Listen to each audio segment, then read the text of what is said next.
Morphology का मतलब होता है कि कोई भी हम लोग प्लांट हो, एनिमल हो, उसके बाहरी संरचना को, स्ट्रक्चर ऑफ एक्सटर्नल स्ट्रक्चर को अगर हम लोग पढ़े तो उसी को कहते हैं मार्फोलॉजी। जबकि हम लोग एनाटॉमी इसमें हम लोग उसी चीज के इंटरनल स्ट्रक्चर, अंदर वाले जो संरचना है उसको अगर हम लोग पढ़ते हैं, इसी को कहते हैं एनाटॉमी। और एक और हम लोग यहां पर दे रहे हैं, वो आपके पास है फिजियोलॉजी।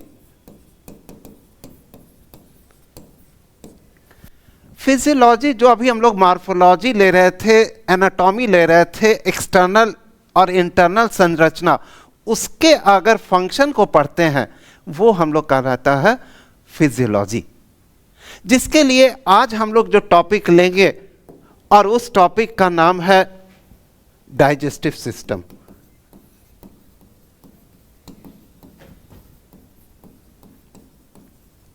और डाइजेस्टिव सिस्टम जो हम लोग को जो पढ़ना है वो आपका ह्यूमन का।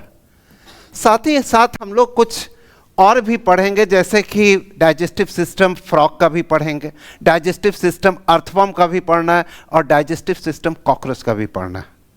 लेकिन अभी हम लोग जो स्टार्ट करेंगे वो डाइजेस्टिव सिस्टम हम लोग लेंगे ह्यूमन का। तो आप बता सकते हैं आप में से कोई कि डाइजेशन का मतलब क्या होता है? डाइजेशन, पाचन। पाचन का मतलब क्या होता है? किस चीज का हम लोग पाचन करते हैं? हम लोग फूड का लेते हैं। और ह्यूमन बीइंग जो है, हम लोग ऑमनीवोरस है, हम लोग हरे सब्जी भी खाते हैं, मांसाहारी है, दोनों मिलाकर हम लोग कहते हैं ऑमनीवोरस एनिमल। जिसमें हम लोग जो भी चीज खाते हैं सबसे पहले हम लोग उसको माउथ के अंदर में लेते हैं। इसी माउथ कैविटी से आपका पाचन क्रिया शुरू हो जाता है। आपको ये मालूम होना चाहिए कि हम लोग कोई भी फूड लेते हैं, कोई भी भोजन लेते हैं, जैसे मान लेते हैं रोटी लेते हैं, तो आप क्या करते हैं? उसको पहले अंदर में जीभ से उसको पहुंचाते हैं दांत तक, टिथ तक, और टिथ उसको जो है बाइट करता है, च्यूड करता है, चबाते हैं, तब जाकर उसी में प्रेजेंट सलाइवा, जो कि सलाइवरी ग्लैंड से निकलता है, लार ग्रंथि से निकलता है लार, उस लार में होता है डाइजेस्टिव एंजाइम्स। ये डाइजेस्टिव एंजाइम्स उस फूड में प्रेजेंट स्टार्च को डाइजेस्ट करता है। स्टार्च एक तरह का कार्बोहाइड्रेट है। तो यहां से हम लोग शुरू करते हैं। कार्बोहाइड्रेट जो है ये मैक्रोन्यूट्रिएंट है। जबकि हम लोग कोई भी फूड लेते हैं उसमें आपका मान लेते हैं नमक है, तो सोडियम क्लोराइड ये माइक्रोन्यूट्रिएंट है। ओके, फर्स्ट हम लोग दिए माइक्रोन्यूट्रिएंट, दूसरा हो गया मैक्रोन्यूट्रिएंट। मैक्रो में हम लोग बहुत जटिल चीज लेते हैं, जैसे कि कार्बोहाइड्रेट ले लिए, प्रोटीन ले लिए, लिपिड ले लिए जिसको फैट कहते हैं, ये सभी चीज मैक्रोन्यूट्रिएंट है। जबकि sodium chloride, potassium chloride, calcium carbonate, magnesium carbonate, ये सभी जो है माइक्रोन्यूट्रिएंट के रूप में आते हैं। ठीक है, तो सबसे पहला हम लोग जो डाइजेशन का लेते हैं, ये डाइजेशन जो है लार्जर फूड को, जो कि बड़ा होता है, और इस बड़े चीज को हम लोग तोड़ते हैं। किससे तोड़ेंगे? डाइजेस्टिव एंजाइम से। सिर्फ एंजाइम हम लोग नहीं कहेंगे, हम लोग कहेंगे डाइजेस्टिव एंजाइम्स। जैसे कुछ आप डाइजेस्टिव एंजाइम जैसे पेप्सिन लेते हैं, एमाइलेज लेते हैं, लाइपेज लेते हैं, माल्टेज लेते हैं, ये सभी एंजाइम से उस फूड को हम लोग छोटे टुकड़े में करते हैं जो कि घुलनशील हो जाए, घुल जाए। और इसके लिए हम लोग काम ये लेते हैं कि पानी को लेना पड़ेगा। हम लोग देखे होंगे जब भी कुछ खाते हैं तो पानी भी पीते हैं। क्यों पानी पीते हैं? कि वो भोजन जो है वो मुलायम हो जाए, और मुलायम चीज को हम लोग इजीली टिथ के द्वारा बाइट भी कर सकते हैं, च्यूड भी कर सकते हैं, और पाचन क्रिया में मदद भी कर सकते हैं। इसलिए हम लोग इस फूड में प्रेजेंट वाटर भी हम लोग को चाहिए। ओके, नाउ अब हम लोग आते हैं यहां पर कि इसके लिए हम लोग लिए कि डाइजेशन क्या हुआ, लार्जर फूड मटेरियल को हम लोग ब्रेक डाउन किए, तोड़े, किससे? डाइजेस्टिव एंजाइम से, जो कि छोटे टुकड़े में आ जाता है। इसके लिए स्पेसिफिक डाइजेस्टिव एंजाइम लेना होगा। मान लेते हैं हम लोग माल्टेज लिए और हम लोग को डाइजेस्ट कराना है, पाचन करना है फैट का, तो उसके द्वारा नहीं होगा। ये जब भी हो सकता है, ये उस माल्टेज से हम लोग माल्टोज को यानी कि कार्बोहाइड्रेट को ही पचा सकते हैं या डाइजेस्ट कर सकते हैं। ठीक है, तो ये तो डाइजेशन के लिए हम लोग ले लिए। तो हम लोग का अभी जो स्टार्ट करेंगे वो हम लोग माउथ कैविटी से स्टार्ट करेंगे। माउथ कैविटी में हम लोग को दो चीज पढ़ना है। एक आपके पास है टंग और दूसरा होता है टिथ। तो हम लोग में जो जीभ होता है वो छोटा होता है लेकिन मोटा होता है। बाहर निकाल के देखा जाए बहुत ज्यादा बाहर नहीं निकल पाता। ये हम लोग यहां पर ले रहे हैं, टंग जो है वो थिक एंड शॉर्ट होता है, थिक एंड शॉर्ट होता है, जिसके लिए हम लोग एक डायग्राम ड्रॉ करते हैं एक टंग का, जो कि इस तरीके का हम लोग टंग ले लिए।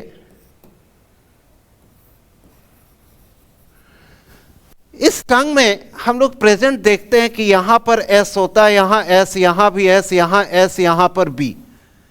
तो पहला जो टिप ऑफ द टंग पर जो एस देख रहे हैं, इसको हम लोग कहते हैं sweet taste bud. Sweet taste bud. इसी टेस्ट बड से हम लोग कोई भी मीठे चीज को खाते हैं तो आराम से हम लोग बता सकते हैं कि यह मीठा चीज है। ठीक उस मीठे चीज वाले टेस्ट बड के पीछे में एक और एस है, जो कि हम लोग सॉल्टी टेस्ट बड। तो हम लोग नमकीन चीज को भी मालूम कर सकते हैं। अगर हम लोग नमकीन चीज खाएं तो ये मालूम हो जाएगा कि वो खाने वाला चीज जो है नमकीन है।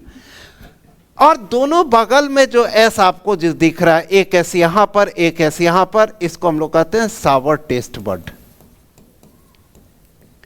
तो सावर टेस्ट बड यानी कि खट्टापन। तो हम लोग कोई भी चीज खाएं खट्टापन का, जैसे कि नींबू हम लोग लिए खाएं, तो हम लोग को पता चल जाता है कि यह चीज खट्टा है। ठीक है, और सबसे पीछे जो है ये बीटर टेस्ट बड है। बीटर टेस्ट बड, जिसमें हम लोग कोई भी चीज तीखापन हो, जैसे मिर्च हम लोग खाएं तो हम लोग को तीखा लगता है कि नहीं? ठीक है, लेकिन याद कीजिए कि जब भी हम लोग मिर्च लेते हैं और टिप ऑफ द टंग पर आगे हिस्से पर अगर मिर्च रखते हैं तो हम लोग को तीखापन लगता है। क्यों?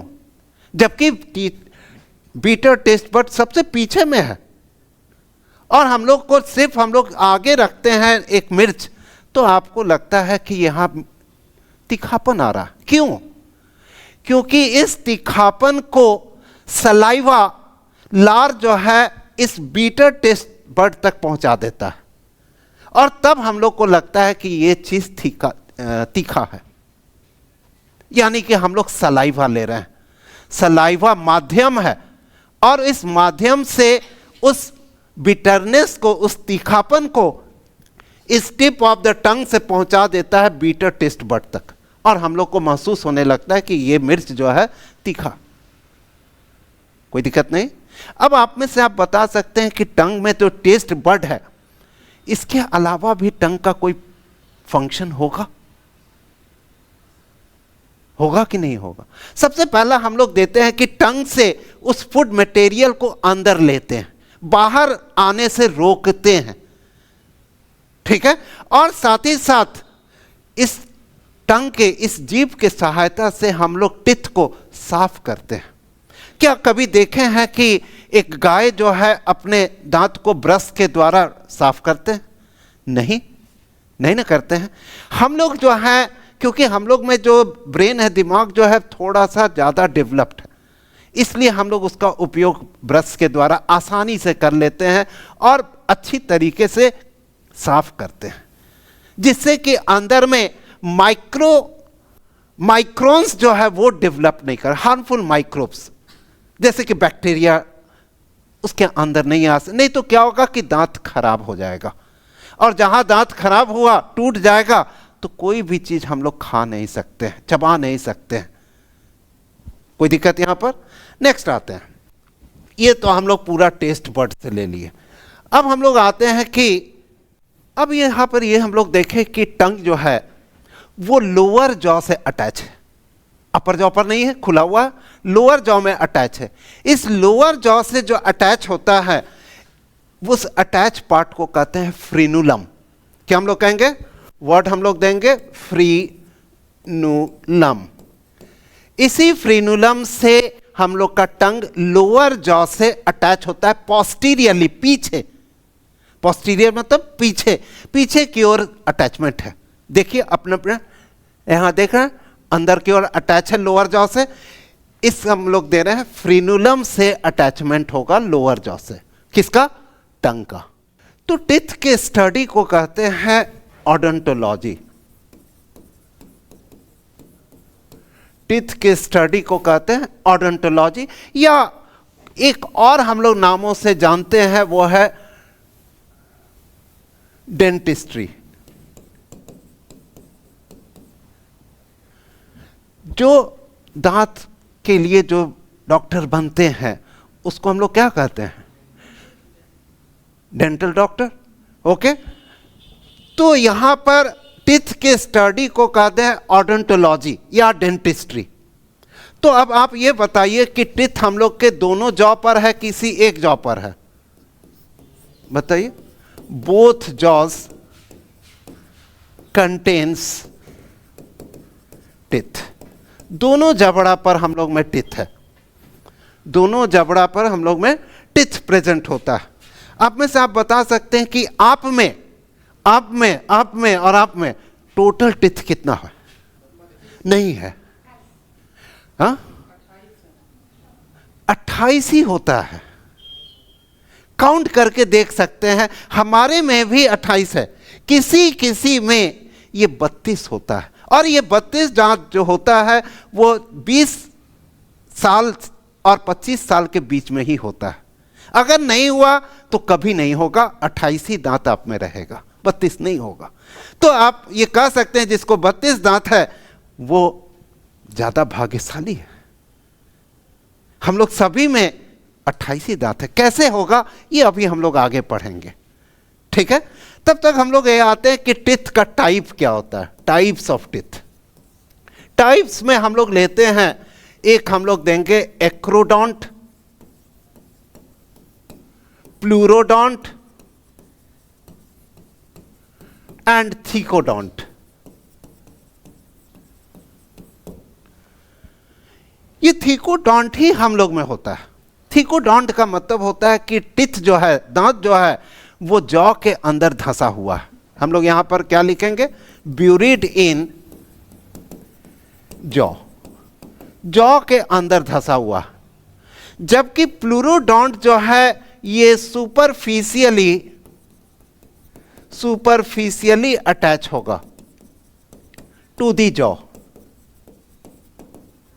But laterally. लैटरली का मतलब होता है कि ये टिथ ऐसे होगा। हम लोग में टिथ ऐसे है, धंसा हुआ है इसमें, यहां पर टिथ ऐसा। ये हम लोग मेनली रेप्टाइल्स में लेते हैं, जैसे कि छिपकली लेते हैं, सांप लेते हैं, स्नेक, उसमें दांत ऐसा होता है, थोड़ा सा तिरछा होता है। जबकि हम लोग फ्रॉग में ये भी सुपरफिशियली अटैच होता है, सुपरफिशियली अटैच। ये हम लोग लेंगे फ्रॉग में, ये हम लोग लिए रेप्टाइल्स में, और ये हम लोग ले लिए मैमल्स में। मैमल्स में हम लोग एक एग्जाम्पल ले सकते हैं ह्यूमन, अभी जो हम लोग पढ़ रहे हैं, ठीक है? तो टिथ हम लोग टाइप जो लिए एक्रोडोंट, प्लूरोडोंट और थीकोडोंट, ये किस बेसिस पर दे रहे हैं? According to attachment.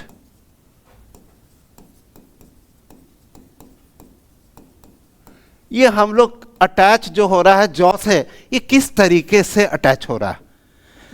तो अगर सुपरफिशियली है, ऐसे सिर्फ हम लोग ऐसे लगा हुआ है, एक्रोडोंट, थोड़ा सा तिरछा है तो ये कहलाया प्लूरोडोंट, और जॉ के अंदर धंसा हुआ है तो हम लोग कहते हैं थीकोडोंट।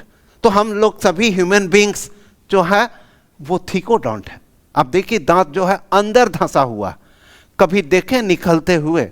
कुछ भी खाते हैं, कड़ा भी चीज खाएंगे तो नहीं निकलता है, लेकिन ये दोनों जो है कुछ भी सॉलिड चीज खाएंगे दांत टूट जाएगा, गिर जाएगा।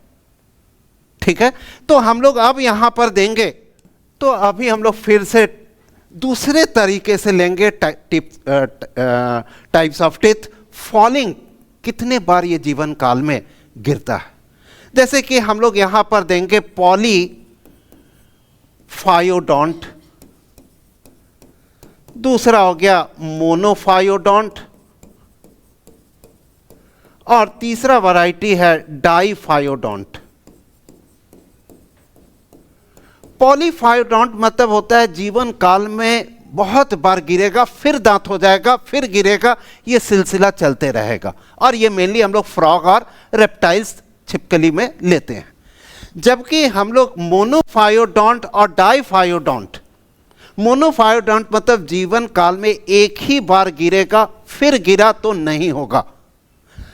जबकि डाईफायोडोंट जो है ये 2 बार टिथ जो है गिरेगा। एक टिथ का नाम हम लोग देते हैं मिल्क टिथ, और दूसरा टिथ का नाम देते हैं परमानेंट टिथ। तो आप देखे होंगे हम सभी में, ह्यूमन बींग्स में, पहली बार जब छोटे रहे होंगे तो उस समय दांत हुआ होगा। ये दांत कुछ सालों के बाद टूट जाता है, ऐसे को हम लोग कहते हैं मिल्क टिथ। लेकिन उसके बाद जब होता है तो उसको हम लोग परमानेंट टिथ कहते हैं, जो अभी हम लोग में एट प्रेजेंट है। ये परमानेंट टिथ अगर टूट जाए तो क्या फिर ये होगा? नहीं होगा। इसको हम लोग कहते हैं डाईफायोडोंट। लेकिन कुछ ऐसा टिथ हम लोग में भी है जो एक बार ही होता है और फिर टूट जाए तो नहीं होता है, और वो आपके पास है pre molar teeth and last molar teeth. अब प्री मोलर टिथ क्या है, लास्ट मोलर टिथ क्या है, ये हम लोग फिर और आगे देखते हैं। यहां तक कोई दिक्कत नहीं है। नेक्स्ट आते हैं। तो ये तो हम लोग टाइप ले लिए। पॉलीफायोडोंट मतलब मेनी टाइम्स फॉल करेगा। मोनोफायोडोंट मतलब सिंगल टाइम फॉल करेगा। जबकि डाईफायोडोंट जो है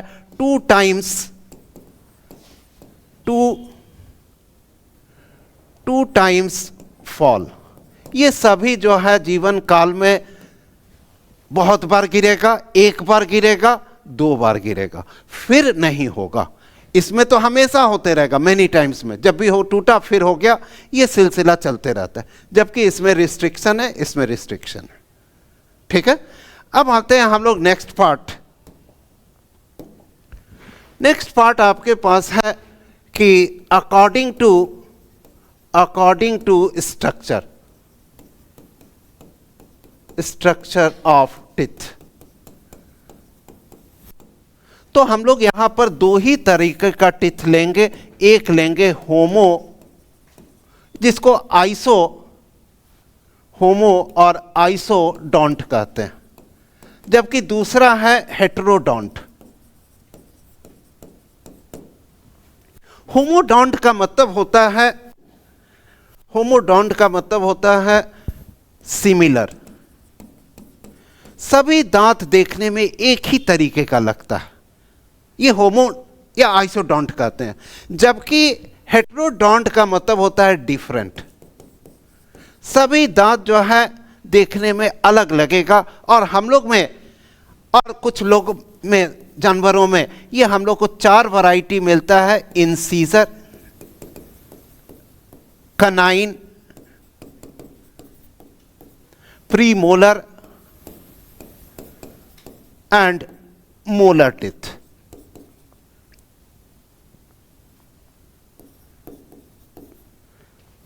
ये 4 तरह का हम लोग में। आप में से बता सकते हैं कि इंसीजर टिथ कहां पर होगा? हम लोग के माउथ कैविटी में सबसे आगे वाले दांत को ही कहते हैं इंसीजर। ठीक उसके पीछे में कनाइन, उससे पीछे प्रीमोलर और सबसे पीछे में मोलर टीथ होता है। ठीक है, इसके स्ट्रक्चर को भी हम लोग पढ़ेंगे, लेकिन उसके पहले हम लोग एक छोटा सा पढ़ेंगे टीथ के स्ट्रक्चर को, जो कि सभी, चाहे वो इंसीजर हो, कनाइन हो, प्रीमोलर हो, मोलर हो, इसका हम लोग एक टिपिकल स्ट्रक्चर ड्रॉ करेंगे और उसके बारे में पढ़ेंगे कि टीथ देखने में कैसा लगता होगा, उसमें रूट होता है कि नहीं होता है, रूट कैनाल होता है कि नहीं, अंदर में कोई कैविटी है कि नहीं, ये भी दिखता है। या आप कभी देखते होंगे कभी कभी माउथ कैविटी में ब्लड आ जाता है या दांत दर्द करने लगता है, ये सब कैसे होता है, टीथ के स्ट्रक्चर को हम लोग डायग्राम के थ्रू पढ़ेंगे। ये हम लोग एक टीथ जो है, टिपिकल टीथ जो है ड्रॉ किए हैं। इसमें हम लोग कुछ लेवलिंग यहाँ पर कर लें तो सबसे पहला ये जो हम लोग को दिख रहा है, इसको कहते हैं हम लोग एनामल। ये जो ब्लू वाला दिख रहा है हम लोग को, ये हम लोग को जो ब्लू वाला जो दिख रहा है, इसको हम लोग कहते हैं, इसको हम लोग यहाँ पर पहले लें, ये blood vessels and nerves, blood vessels and nerves. ये अंदर में एक खाली जगह मिल रहा है, इसको कहते हैं पल्प कैविटी। इसी पल्प कैविटी में blood vessels and nerves present होता है। यहां हम लोग दिए एनामल और दूसरा हो गया इतने वाले जो अंदर में धंसा हुआ है, इसको कहते हैं रूट। जहां से निकला हुआ है उसको कहते हैं नेक, और जो पार्ट हम लोग को दिख रहा है उसको हम लोग कहते हैं, इसको हम लोग क्या कहेंगे, जो हम लोग को अभी दांत दिख रहा है वो हो गया क्राउन। जहां से मसूड़ा से निकल रहा है वहां नेक, और सबसे अंदर में जो धंसा हुआ है वो रूट। कितना रूट से, जैसे इंसीजर टीथ लेते हैं तो एक ही रूट से अटैच है, कैनाइन टीथ एक ही से, लेकिन प्री मोलर का ऊपर वाला दांत ये हम लोग को 2 रूट से अटैचमेंट है, जबकि नीचे वाला जो है एक ही रूट से अटैचमेंट है। मोलर टीथ, ये मोलर टीथ जो है ये मेनली हम लोग को अपर वाले जॉ पर 3 से 4 रूट्स प्रेजेंट होगा, बहुत, क्योंकि चबाने के लिए काम आता है, इसलिए उसके लिए बहुत जरूरी है कि अटैचमेंट। और नीचे वाला जो है 2 से 3 रूट्स में होता है। यहां तक कोई डाउट है? नहीं है? नेक्स्ट आते हैं। अब ये जो हम लोग यहां पर अभी ले रहे थे एनामल, तो एनामल जो है वो hardest part of the body, body का सबसे हार्ड होता है। क्यों हार्ड है? जो आप दांत में चमक देख रहे हैं वो चमक मेनली एनामल है, और ये मेनली प्रोटेक्शन करता है किस पार्ट को? डेंटाइन पार्ट को। किस पार्ट को करता है protection? To protect the dentine part. क्यों? क्योंकि ये बना हुआ होता है फ्लोरीन से एंड कैल्शियम फॉस्फेट से, Ca3PO4 कैल्शियम फॉस्फेट से बना हुआ, इसलिए ये हार्डेस्ट होता है। बोन से भी हार्ड होता है। अगर आपसे पूछा जाए कि बोन और टीथ में क्या डिफरेंसेस है, तो आप आंसर देंगे कि एनामल पार्ट में सिर्फ कैल्शियम फॉस्फेट होता है, जबकि बोन, पूरे बोन में calcium phosphate, magnesium phosphate, calcium carbonate and magnesium carbonate present होता है। ठीक है, तो ये फ्लोरीन कहां से सिक्रीशन होता है? कोई तो ऐसा सेल होगा उस एनामल में जो कि सिक्रीशन होता होगा, और उस सेल का नाम है एमिलोब्लास्ट। ये सेल का नाम है, इसी से सिक्रीशन होता है to secrete fluorine and calcium phosphate. तो एक क्वेश्चन आया हुआ था कि ये सेल जो है एमिलोब्लास्ट, जब ये सिक्रीशन करता है, एनामल बन जाता है, तो क्या वो सेल लिविंग है कि डेड है? तो आपके पास आंसर होगा डेड सेल है। पहले लिविंग था, अब ये डेड है। मान लेते हैं हम लोग ये कहे मार्कर, ये लिविंग है कि नॉन लिविंग है? नॉन लिविंग है। अगर हम लोग ये कहते हैं कि ये क्या है, लिविंग कि नॉन लिविंग? नहीं, ये डेड है। पहले कभी इसमें लाइफ था, आज नहीं है, इसलिए हम लोग डेड। तो यहां पर भी एमिलोब्लास्ट जो सिक्रीशन कर रहा है फ्लोरीन एंड कैल्शियम फॉस्फेट, ये बाद में डेड होता है सेल, जिससे उस टिथ को परमानेंट प्रोटेक्शन मिल जाए। आप जब ब्रशिंग करते हैं तो कैसे करते हैं ब्रशिंग, कोई बता सकते हैं?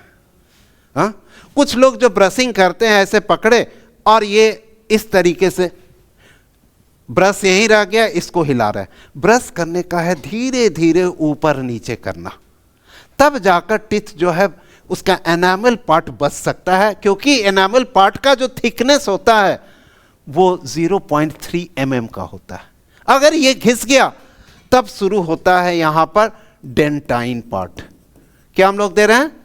Dentine part. यही डेंटाइन पार्ट इसको cementing part of the teeth कहते हैं, cementing part of teeth. Cementing part, cement किस सीमेंट से बना हुआ?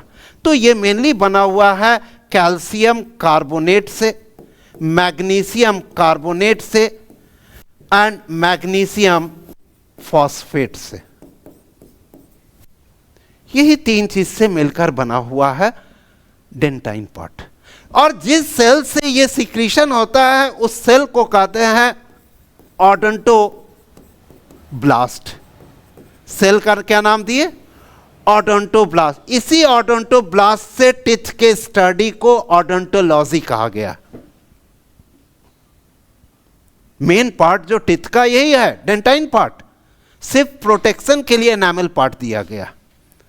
ठीक है, अब आप में यहां आते हैं कि आप में इंसीजर टिथ कितना है? हाँ? 8 होता है। कहां पर है 8 बताया जा? इधर 2, इधर 2, इधर 2, इधर 2, यानी कि हम लोग टोटल 8 है। तो हम लोग इसके लिए एक पढ़ेंगे। तो डेंटल फार्मूला ये कहता है कि teeth present at upper jaw,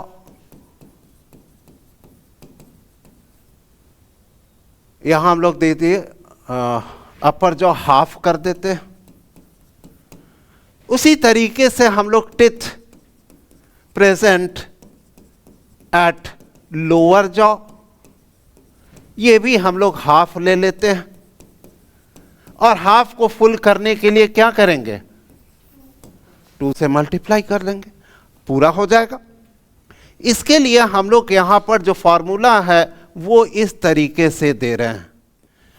ये अपर जॉ में incisor I small C canine, small P M premolar, small M molar, ये अपर जॉ के लिए दे रहे हैं। लोअर जॉ का लिए भी हाफ हम लोग देंगे, इसको मल्टीप्लाई कर देंगे 2 से, तो ऊपर वाला पूरा जबड़ा का आ जाएगा, नीचे वाले पूरे जबड़े। अभी हम लोग हाफ ले रहे हैं डेंटल फार्मूला में। तो एडल्ट ह्यूमन का डेंटल फार्मूला होता है 2 1 2 3। लोअर जॉ में भी 2 1 2 3 होगा।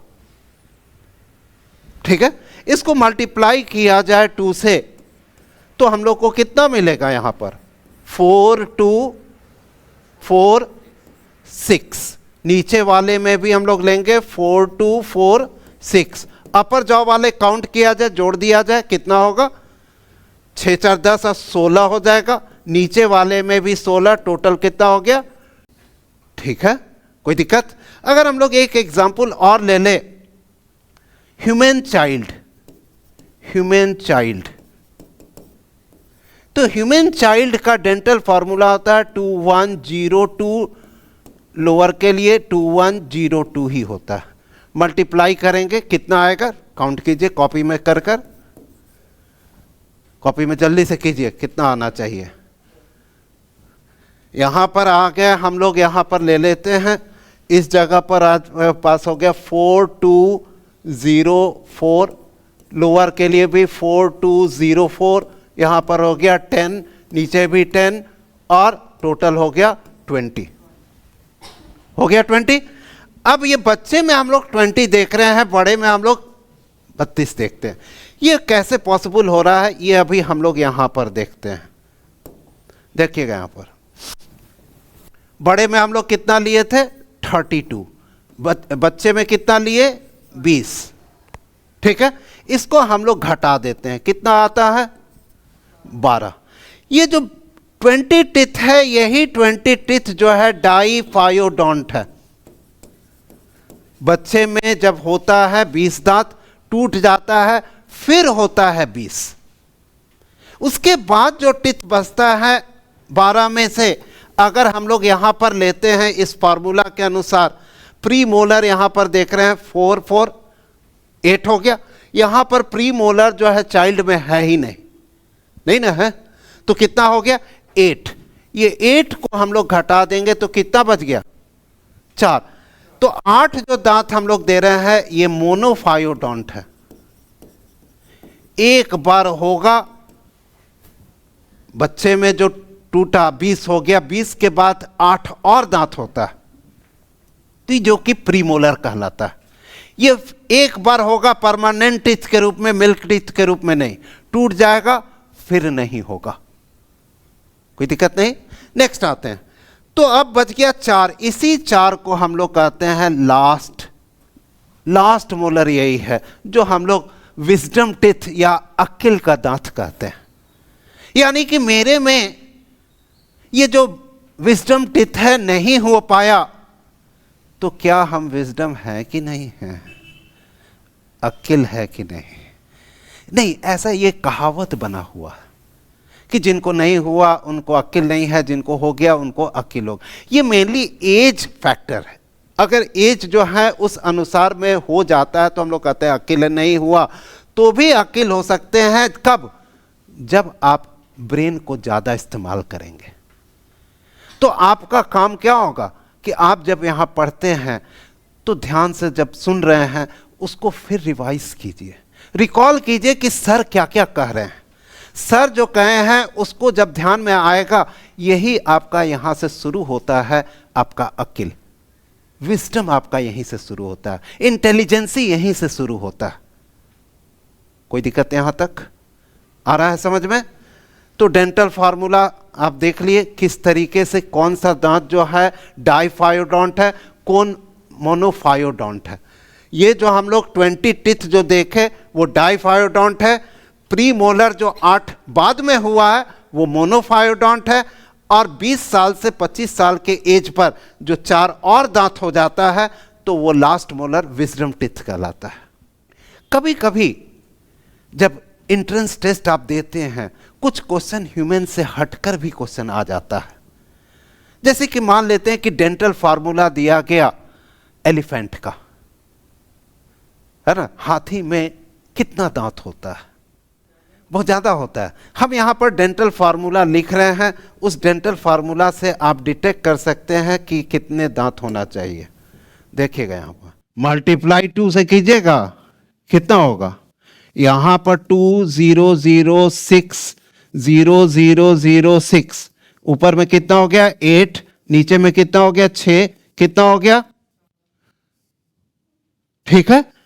ये जो 14 दांत में जो पहला वाला इंसीजर टिथ जो है, यही मेल एलिफेंट में माउथ कैविटी से बाहर आ जाता है, जिसको हम लोग कहते हैं टस्क। इसको क्या कहेंगे? टस्क,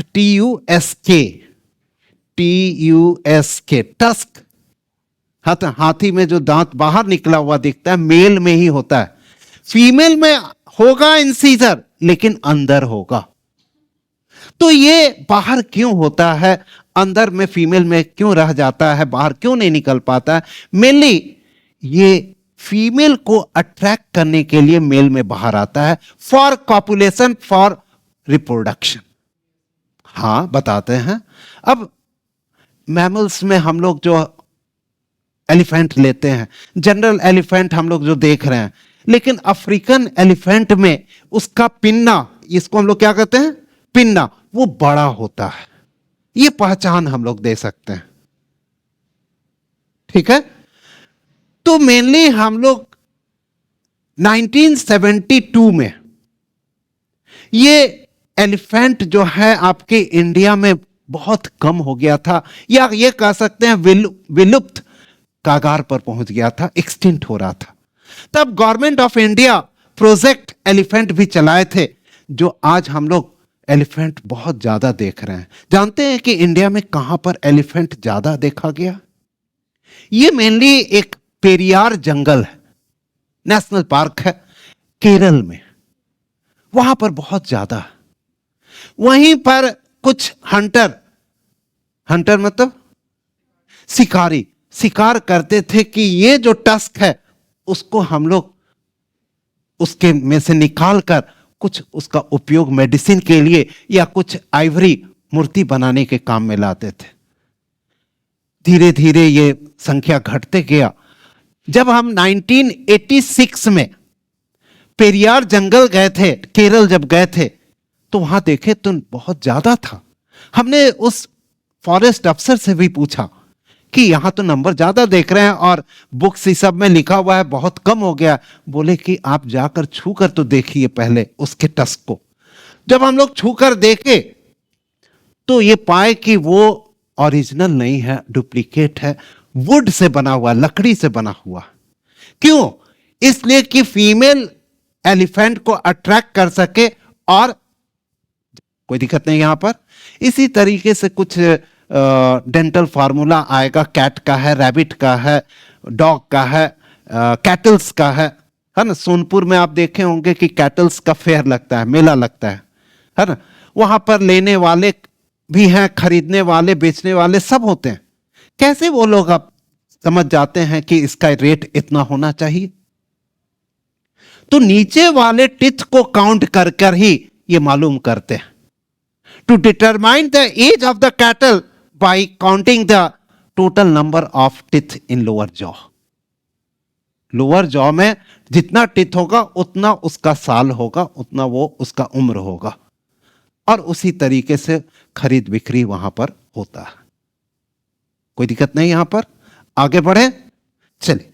तो सबसे पहला अब हम लोग आते हैं नेक्स्ट वाले में। नेक्स्ट आपके पास है, और वो आपके पास है incisor teeth. Incisor teeth maximum होगा, मैक्सिमम एट एनी जॉ, किसी जॉ पर मैक्सिमम टिथ जो होगा वो 3 होता है। ये मेनली हम लोग ह्यूमन का नहीं दे रहे हैं, एज ए कॉमन दे रहे हैं। तो टोटल टिथ कितना हो जाएगा? अगर 3 हम लोग मैक्सिमम लिख दिए एनी जॉ पर, तो टोटल टिथ कितना होगा? इधर 3, इधर 3, इधर 3, इधर 3, कितना हो गया? 12। तो यहां पर हम लोग टोटल लिख देंगे 12 हो सकता है, ठीक है। और ये single root for their attachment to the jaw. Jaw से जो है ये एक ही रूट से अटैच होगा, और इसका फंक्शन जो होगा, काम जो होगा, वो होता है biting and cutting. Biting and cutting का, ठीक है। बाइट हम लोग देखते हैं, कुछ भी खाते होंगे तो हम लोग उसको बाइट करते हैं। कटिंग समझते हैं कि नहीं? काटने के लिए। तो बाइट और काटने में क्या अंतर होता है?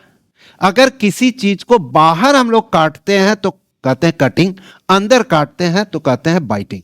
जैसे मान लेते हैं कि हम लोग रैबिट, खरगोश लेते हैं, तो वो बाहर ही काट लेता है, इसलिए हम लोग को कटिंग लिखना पड़ेगा। मेनली हम लोग बाइटिंग लिखते हैं, कटिंग भी आपको देना होगा, ठीक है। तो ये तो हम लोग इंसीजर टिथ के लिए ले लिए। अब आते हैं कैनाइन। कैनाइन टिथ जो है मैक्सिमम 1 होगा। मैक्सिमम कितना होगा? तो टोटल टिथ कितना होगा? सिर्फ 4 ही होगा टोटल। टोटल हो गया 4। Also attach by single root to the jaw. ये भी एक ही रूट से अटैच होगा जॉ से, ठीक है। और इसका काम होता है टीयरिंग एंड शेयरिंग। चीरना और फाड़ना, जबकि ह्यूमन में कैनाइन टीथ जो है वो ब्लंट शेप्ड है, मोटा है। होना कैसे चाहिए था? पॉइंटेड और शार्प, जैसे कि हम लोग लायन, टाइगर, डॉग, कैट इसमें देखते हैं चीरने और फाड़ने के काम में लाता है। हम लोग में थोड़ा मोटापन आ गया है, उतना ज्यादा पॉइंटेड नहीं है, इसलिए ये क्या कहलाएगा? वेस्टिजियल है हम लोग में ये टिथ, कोई काम का नहीं है ना, सिर्फ दिखाने के लिए रह गया। हो सकता है कि आगे फ्यूचर में ह्यूमन में ये कैनाइन टीथ ही नहीं रहे। जैसे कि हम लोग जितने भी हर्बीवोरस लेते हैं उसमें कैनाइन टीथ नहीं के बराबर है ना। रैबिट में अगर लेते हैं तो नहीं है, लेकिन अगर हम लोग एलिफेंट या कैट में लेते हैं तो हो सकता है कि वहां पर वो हो जाए। जैसे कि हम लोग कैटल्स में, गाय भैंस में, वहां पर कैनाइन टीथ सिर्फ लोअर जॉ पर है, अपर जॉ पर है ही नहीं, तो टीथ का तो कोई काम नहीं होगा। जबकि दोनों अगर आएगा टीथ तभी ना वो टीयरिंग एंड शेयरिंग कर सकता है। जैसे हम लोग लिए जैसे हम लोग को ताली बजाना होगा, ऐसे ताली बजा, क्या एक हाथ से ताली बजेगा? इसी तरह टिथ जो है अपर जॉ और लोअर जॉ पर जब आएगा तभी हम लोग किसी चीज को बाइट कर सकते हैं, या टीयरिंग एंड शेयरिंग कर सकते हैं, या च्यूविंग कर सकते हैं, जहां पर जैसा एनिमल या ह्यूमन बींग्स हम लोग लेंगे। आ रहा है कैनाइन टिथ में। नेक्स्ट आते हैं प्रीमोलर। प्रीमोलर, अब आते हैं प्रीमोलर को हम लोग चिक टिथ भी कहते हैं।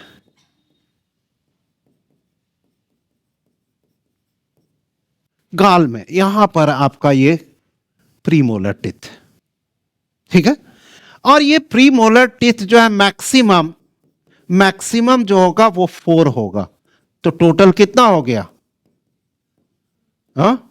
टोटल 16 होगा। अब कहेंगे कि 16 किस में होता है? ह्यूमन में तो 16 है नहीं, ठीक है। जो हम लोग फार्मूला जो दिए थे उसमें तो हम लोग नहीं देख पाए थे। हम लोग यहां पर देखेंगे कैट में, सॉरी डॉग में, कैमल में, बियर में, भालू में, ये हम लोग मैक्सिमम 16 टोटल देखते हैं। कौन वाला? Premolar teeth. और प्रीमोलर टिथ जो है ये अटैच होगा, attach with 2 roots for upper jaw. Upper jaw में जो रहेगा तो 2 रूट से अटैच होगा, जबकि for lower jaw by single root, एक ही रूट से अटैचमेंट होगा। उतना ज्यादा उसमें प्रेशर नीचे में है इसलिए प्रेशर उतना नहीं मिल पाएगा। ऊपर वाले में हो सकता है प्रेशर ज्यादा हो तो टूट सकता है, इसलिए 2 रूट्स होता है। यहां तक कहीं दिक्कत? आगे बढ़े, चलिए नेक्स्ट आते हैं। तो ये हम लोग मोलर टिथ, इसका फंक्शन क्या होगा? च्यूइंग के लिए, चबाने के काम में आता है। जो भी कुछ हम लोग खाते हैं पहले काटते हैं, बाइट करते हैं, तब इसको पहुंचाते हैं टंग के द्वारा, कहां पर? प्रीमोलर के पास, और मोलर तब जाके ये च्यूड होता है। डायरेक्ट हम लोग चबा नहीं सकते हैं, उसको काटना पड़ेगा, छोटे टुकड़े में करना होगा। जब भी आप रोटी खाते होंगे तो पहले आगे वाले इंसीजर से काटते होंगे, तब उसको जीभ जो है उस प्रीमोलर या मोलर तक पहुंचाने के बाद च्यूड करता है। जैसे जैसे च्यूड होते जाएगा उस रोटी में जो स्टार्च है उसको वो डाइजेस्ट करेगा, क्योंकि सलाइवा में present ptyalin enzyme, salivary amylase उसको कहते हैं, और माल्टेज एंजाइम भी पाया जाता है, जो कि स्टार्च को तोड़कर माल्टोज फॉर्म में पहुंचाता है। ऐसे फूड को हम लोग कहते हैं बोलस। क्या हम लोग कहेंगे? Partially digested food mix with saliva, इसको कहा गया है बोलस, ठीक है। कभी आप रोटी को लेकर दूध में छोटे टुकड़े करने के बाद जब मैश करते हैं, जो मैश किया हुआ चीज है वही हम लोग यहां पर कह रहे हैं बोलस। लेकिन बोलस कब कहेंगे? सलाइवा के साथ मिलकर जो स्टार्च डाइजेस्ट किया पार्शियली अधूरा और बाकी बचा हुआ फूड वो मिक्सअप होता है, तो हम लोग कहते हैं बोलस। अब हम लोग यहां फूड नहीं कहेंगे, हम लोग कहेंगे बोलस। इसी बोलस को टंग जो है भोजन नली के गलेट में एक ओपनिंग है वहां तक पहुंचाता है, तब जाकर भोजन नली में वो बोलस पहुंचकर अमाशय स्टमक में आता है। एक नली है जिसको हम लोग कहेंगे ईसोफेगस। तो आगे हम लोग उसको लेंगे किस तरीके से। फिलहाल हम लोग यहां पर दे लास्ट वन इसमें यहां दे दे, और वो है मोलर। मोलर नहीं दिख रहा, लास्ट हम लोग ले लेते हैं मोलर। मोलर को भी हम लोग चिक टीथ कहते हैं, और ये मोलर टीथ जो है ये मैक्सिमम टीथ 3 होता है। तो टोटल कितना हो जाएगा टीथ? 12 हो जाएगा। ये हम लोग बाकी एनिमल से भी जोड़कर ये बता रहे हैं। अगर ह्यूमन में हम लोग लेंगे तो मोलर टीथ कितना था? 12 ही था। ठीक है।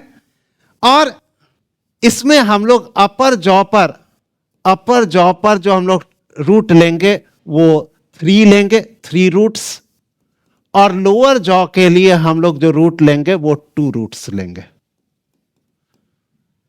अपर के लिए 3 रूट, लोअर के लिए 2 रूट्स का जरूरत पड़ेगा। ठीक है। इसका भी फंक्शन हम लोग सेम लेंगे, और वो है च्यूइंग, चबाने के काम में आता है। हाँ, अब यहां ये क्वेश्चन आता है, बहुत अच्छा क्वेश्चन है। सबसे पहला हम लोग ये जाने कि ये तो हम लोग दूर का बात कर रहे हैं। मान लेते हैं कि हम वेजिटेरियन हैं, आप नॉन वेजिटेरियन, ठीक है, फिर भी हम लोग कहते हैं ओमनिवोरस। हमको कहना चाहिए था कि मैं हर्बीवोरस एनिमल हूं, इनको कहना चाहिए था ये कार्निवोरस एनिमल है। क्यों ऐसा किया गया कि हम लोग ओमनिवोरस कहते हैं? इसके लिए 2 रीजन हम लोग देंगे। एक, जो हम लोग सेलुलोज का डाइजेशन के लिए अपेंडिक्स में सेलुलेज एंजाइम निकलता है, जो कि हर्बीवोरस में ही है। हम लोग कितना भी वेजिटेरियन हो जाए, नॉन वेजिटेरियन हो जाए, सेलुलोज का डाइजेशन नहीं कर सकते, क्योंकि अपेंडिक्स हम लोग में रिड्यूस हो चुका है, फंक्शनलेस हो चुका है, सिर्फ एक दिखावा के लिए। ठीक है। और इसी तरीके से हम लोग में कैनाइन टीथ, जो हम लोग बात कर रहे थे, इनके द्वारा जो दिया गया था कैनाइन टीथ, ये डेवलप्ड कर भी सकता है, नहीं भी कर सकता है। सवाल ये उठता है कि हम लोग अभी एट प्रेजेंट मॉडर्न ह्यूमन में, अगर हम लोग प्रिमिटिव ह्यूमन लेते हैं, और प्रिमिटिव में भी प्रिमिटिव लेते हैं, तो सबसे पहले हम लोग हर्बीवोरस ही थे। उस समय कैनाइन टीथ नहीं था। धीरे धीरे हम लोग को जरूरत महसूस हुआ, तो हम लोग में कैनाइन टीथ डेवलप्ड हुआ। उस समय कैनाइन टीथ पॉइंटेड था, शार्प था, टीयरिंग एंड शेयरिंग कर सकते थे, चीरना और फाड़ना कर सकते थे। उसमें हम लोग पहला वाला जो है होमो हिबिलिस, और दूसरा हम लोग जो कार्निवोरस बने थे तो होमो इरेक्टस। ये हम लोग में पहचानता। धीरे धीरे जब जिसका हम लोग यूज नहीं लिए, तो ये धीरे धीरे खत्म होते चला गया। और आज जब हम लोग देख रहे हैं, तो हम लोग में ये शार्प खत्म हो चुका है। टीथ डेवलप्ड हुआ था कैनाइन, शुरू में कैनाइन टीथ नहीं था, कैनाइन बना, और फिर कैनाइन टीथ शार्प होने के बाद धीरे धीरे ब्लंट, मोटा होने लगा, क्योंकि उसका यूज ही हम लोग नहीं लिए। ठीक है। आगे के जनरेशन में, फ्यूचर ह्यूमन में, हो सकता है कि ये टीथ नहीं रहे, या इनके द्वारा जो हम लोग बात कर रहे हैं डेवलप कर सकता है कैनाइन पॉइंटेड शार्प में। ये पॉसिबिलिटीज है, लेकिन अभी नहीं कहा जा सकता, क्योंकि एक टर्म आपके पास बायो में है कि एकाएक बदलाव को हम लोग यहां पर कहते हैं म्यूटेशन। ठीक है। ये म्यूटेशन जो हो जाए, तभी ये पॉसिबल होगा। अब म्यूटेशन कहां होगा, कब होगा, कैसे होगा, ये किसी को नहीं मालूम है। आज जो हम आपके पास हाथ ऐसे कर रहे हैं, this is a type of mutation. हम हाथ ऐसे भी रख सकते हैं परमानेंट, लेकिन हम फिर चेंज कर दिए, ये म्यूटेशन। आज जो आप पढ़ रहे हैं, हम जो आपको पढ़ा रहे हैं, आपको समझ में आ रहा है, जैसे ही आपको समझ में आ रहा है यहां म्यूटेशन हो गया, तभी तो समझ में आ रहा है। इसके पहले आप जो पढ़ रहे थे उतना आपको ज्ञान नहीं था। आज जो हम पढ़ाए थोड़ा सा ज्ञान मिला, यहां म्यूटेशन हुआ। अगर ये ज्ञान नहीं मिलता तो हम लोग कहते हैं म्यूटेशन नहीं हुआ। आप याद कीजिए कि कुछ साल पहले, 2-4 साल पहले, एक वायरस आपके इंडिया में भी आया था, कोरोना वायरस। ये कोरोना वायरस का जब सेकेंड वेव हुआ था 2020 से 21 में, तो वहां म्यूटेशन होने से ज्यादा डेंजर हुआ था। तो म्यूटेशन का मतलब क्या हुआ? Sudden change. जैसे मान लेते हैं कि एक क्रिकेट प्लेयर बैटिंग कर रहा है और उसका टोटल रन जो है 99 है। बॉलर ने बॉलिंग किया, अगर बैट से लग गया तब तो एकाएक चेंज हो जाएगा, सेंचुरी हो जाएगा। और अगर बैट से नहीं लगा, इसको हम लोग कहते हैं म्यूटेशन। आ रहा है समझ में क्या म्यूटेशन है? ठीक है। तो म्यूटेशन कभी भी किसी भी जगह पर हो सकता है, ऐसा कोई फिक्स नहीं है। मेरे में भी होगा, आप में भी हो सकता है, वहां जो बैठे हुए हैं, पूरे वर्ल्ड में ये म्यूटेशन हो रहा है, होते रहेगा। कब होगा, कहां होगा, कैसे होगा, ये किसी को नहीं मालूम। ठीक है। इसी म्यूटेशन के आधार पर हम लोग कुछ जेनेटिक्स में थोड़ा और ज्यादा डिटेल लेंगे। जीन के बारे में पढ़ते हैं नहीं, जीन के बारे में पढ़ते हैं, वो सही चीज है, लेकिन कुछ ऐसा कैरेक्टर जो एक जनरेशन से दूसरे जनरेशन पहुंचता हो, उसी को कहते हैं जेनेटिक्स, है ना। आप में जो कैरेक्टर आया है, फादर मदर का कैरेक्टर है। हो सकता है कि फादर मदर का कैरेक्टर आपके ग्रैंडफादर से भी आया हो। फादर में वो चीज आया नहीं, फिनोटिपिकली बाहरी वो आपको नहीं लग रहा है, लेकिन जीन कैरी कर रहा है। तो ऐसा भी आप में देखा गया है। कुछ कैरेक्टर कैरी कर रहा है, कुछ कैरेक्टर नहीं कैरी कर रहा है। ये नहीं कर रहा है ड्यू टू म्यूटेशन, कैरी कर रहा है म्यूटेशन। आप ये कहते हैं कि एक स्पर्म और एक ओवम के मिलने से जाइगोट बनता है, और जाइगोट डेवलप जब करता है तो एक ऑर्गेनिज्म, एनिमल बनता है या प्लांट बनता है। ठीक है। तो ये उस स्पर्म में, उस ओवम में कुछ तो ऐसा रहा होगा कि पिछले वाले कैरेक्टर को इस जनरेशन में ला रहा होगा, और उस लाने के लिए ही हम लोग में इंपॉर्टेंट चीज है, वो है प्रोटीन, एमाइनो एसिड। यही आपका मेन रोल है। किस तरीके का एमाइनो एसिड आएगा, उस तरीके से उस जगह पर उसी तरीके का वो स्ट्रक्चर डेवलप करेगा। आप देखे होंगे कि ये आपका ईयर जो है, एक्सटर्नल ईयर, ये यहीं पर बना है, यहां क्यों नहीं बना? ऐसा भी तो हो सकता था, है ना। हर्ट हम लोग में देखते हैं कि यहां पर है। किसी का हर्ट यहां पर देखे हैं? हां है। बाई चांस का मतलब ही होता है म्यूटेशन, है ना। एक श्रीलंकन लेडी जो है 105 इयर्स में डिटेक्ट हुआ कि उसका हर्ट जो है लेफ्ट साइड नहीं होके राइट साइड पर देखा गया, क्योंकि उस बीच में उसको कोई बीमारी नहीं हुआ था। जब बीमार पड़े, हार्ट से प्रॉब्लम आया, तब डिटेक्ट हुआ कि उसका हार्ट लेफ्ट की जगह पर राइट पर है। और ये कैसे पॉसिबल हुआ? Due to mutation.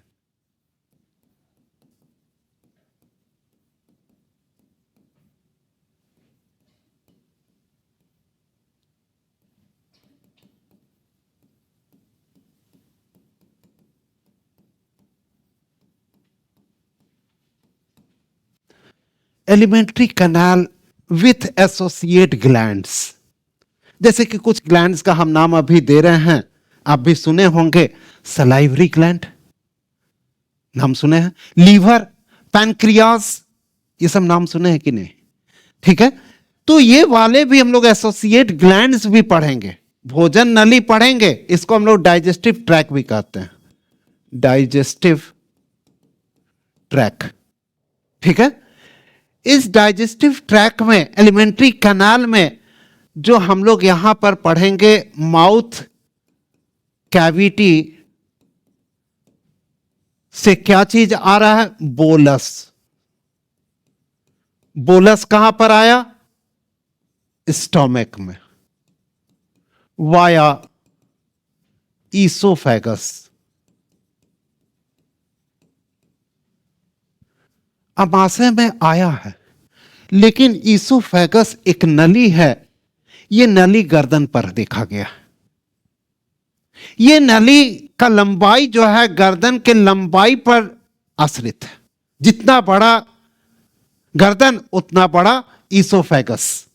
तो आप बता सकते हैं कि ईसोफेगस किस जानवर में सबसे लंबा होगा, जिराफ में होगा, क्योंकि जिराफ का गर्दन बहुत लंबा होता है, तो ईसोफेगस भी लंबा होगा। स्टोमक वही पोजीशन लेगा जहां पर यह पाया गया है। ठीक है, कोई दिक्कत नहीं यहां पर। तो हम लोग यहां पर एक डायग्राम ड्रॉ कर ले छोटा सा, और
ये एक छोटा सा डायग्राम हम लोग स्टोमक का बनाया है। ये पार्ट और ये पार्ट मिलकर बनता है क्या चीज है, स्टोमक। तो यहां पर हम लोग एक ओपनिंग दिखाए हैं, गलेट। ये ओपनिंग कहां पर होगा, माउथ कैविटी के पिछले हिस्से में, posterior part of mouth cavity, जिसको हम लोग कहते हैं फैरिंक्स। हम लोग क्या कहेंगे, फैरिंक्स। फैरिंक्स क्या है, common passage of food and air. इसी पैसेज से फूड भी जाता है, इसी पैसेज से फूड भी एयर भी जाता है। तो यहां पर फूड हम लोग अभी कॉमन वर्ड दिए, लेकिन हम लोग को क्या कहना चाहिए था, बोलस। ठीक है, बोलस जो है वो posterior part of mouth cavity तक कौन पहुंचाया, टंग। ठीक है, और इस गलेट जो है ये रिसीव करेगा। गलेट का काम क्या होगा, टू रिसीव द बोलस। हम लोग फूड नहीं कहेंगे, हम लोग कहेंगे बोलस। बोलस है क्या चीज, partially digested food in slightly acidic medium mix with saliva. ठीक है, कोई दिक्कत नहीं। यहां पर हम लोग लिख लेते हैं बोलस क्या है, bolus partially digested food mixed with saliva of pH value 6.8। pH value 7 normal water के लिए कहते हैं। अगर 7 से कम हो जाता है तो ये अम्लीय हो जाता है और थोड़ा अम्लीय है, स्लाइटली एसिडिक है। अगर 7 से ऊपर होता तो हम लोग क्या कहते? क्षारीय बेस कहते या अल्कलाइन कहते। कोई दिक्कत नहीं है। तो ये कैसे हम लोग पहचान लेते हैं कि ये स्लाइटली एसिडिक है? कोई तो ऐसा चीज होगा, केमिस्ट्री में आप पढ़ते होंगे, कुछ ऐसा टेस्ट होगा जिससे हम लोग मालूम कर सकते हैं। एक आता है पीएच पेपर। उस पीएच पेपर से हम लोग ये उसके रंग के बदल जाने से हम लोग बता सकते हैं कि ये एसिडिक है कि अल्कलाइन मीडियम।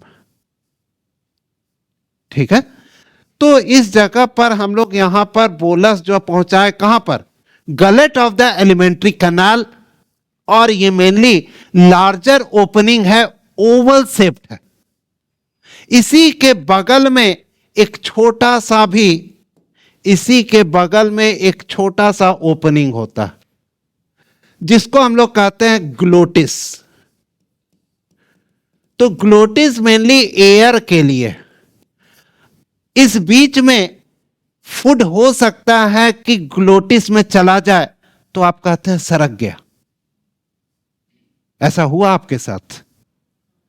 ठीक है, नहीं, अगर हम लोग चाहते हैं कि नहीं सरके तो एक ईपीग्लोटिस है जो कि ग्लोटिस को बंद कर देता है जब हम लोग खाना खाते हैं।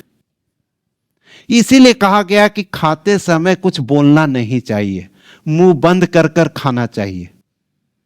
लेकिन हम लोग से रहा नहीं जाता है, कुछ न कुछ बोलते रहते हैं खाते समय और सरक जाता है। ये हमेशा तो नहीं होता है, कभी कभी हो जाता है। या कभी कभी ऐसा भी होता है कि जब हम लोग सांस लेते हैं तो एयर इसमें भी जा सकता है। ये एयर जाना ही हम लोग कहते हैं कि हम लोग में गैस हो गया। कुछ ऐसा फूड है जिसमें वो गैस है और वो गैस का नाम है अमोनिया। तो बता सकते हैं कि किस फूड में अमोनिया होता है?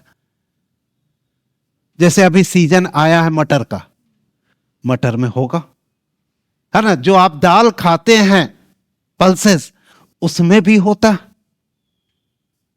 ठीक है, तो उस गैस को हटाने के लिए क्या करना पड़ता है? आप लोग बता सकते हैं? हींग का नाम सुने हैं?